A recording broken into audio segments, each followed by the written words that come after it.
लाडक्या बहिणींना महायुती सरकारची ओवाळणी, लाभार्थ्यांच्या खात्यामध्ये पैसे जमा व्हायला आता सुरुवात झाली।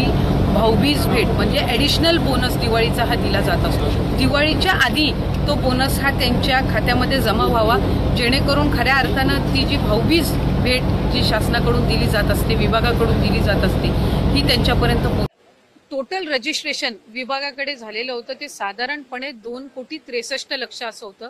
पण हे जुलै ऑगस्ट महिन्यापासूनचं होतं आणि जुलै ऑगस्ट महिन्यापासूनच स्क्रुटिनीची जी प्रक्रिया आहे ती त्या ठिकाणी सुरू आहे आणि पात्र महिला ज्या आहेत, लाडक्या बहिणी ज्या आहेत, त्या साधारणपणे 2,52,00,000 2,53,00,000 इतके त्या ठिकाणी असतात।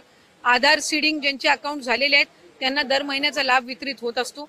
नमो शेतकरी योजनेचा जे लाभ घेतात त्यांना नमो शेतकरीचे 1000 आणि मग वरचे जे 500 आहेत ते त्या ठिकाणी लाडक्या बहिणीच्या या तरतुदीतून मिळत असतात।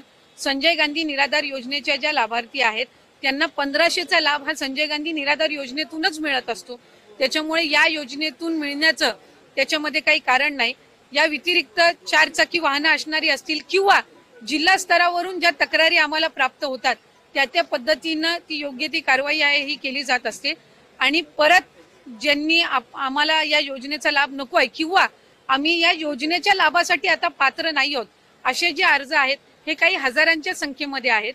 त्याच्यामुळे गेल्याही महिन्यात साधारणपणे 2,40,00,000 पेक्षा अधिक महिलांच्या खात्यामध्ये हा लाभ वितरित झालेला होता आणि यंदाच्याही महिन्यामध्ये साधारणपणे तितकाच आकडा आधार सीडिंग जसे जसे होत जातात त्यानुसार त्या पात्र भगिनींच्या खात्यामध्ये जमा होत आहे।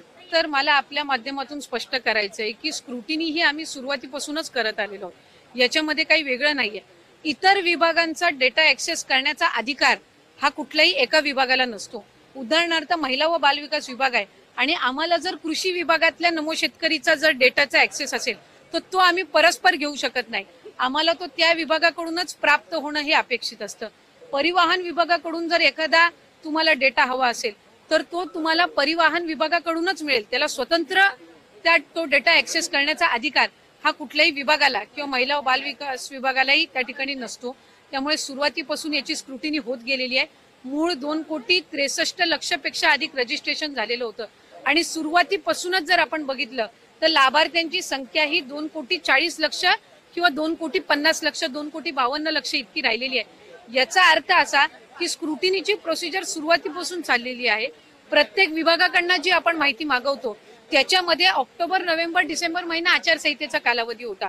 हा वगळता जशी जशी आमच्याकडे त्या विभागांकडनं माहिती येते त्या पद्धतीनं आम्ही ते पुढचं डीबीटी करायच्या आधी योग्य ती कारवाई असते ती करत असतो। त्यामुळे कुठल्याही पात्र जी निकषांमध्ये पात्र आहे, एकही निकष न बदलता जी महिला पात्र आहे त्यांच्यावर अन्याय हा कधी या विभागाच्या किंवा महायुतीच्या सरकारकडून झालेला नाही।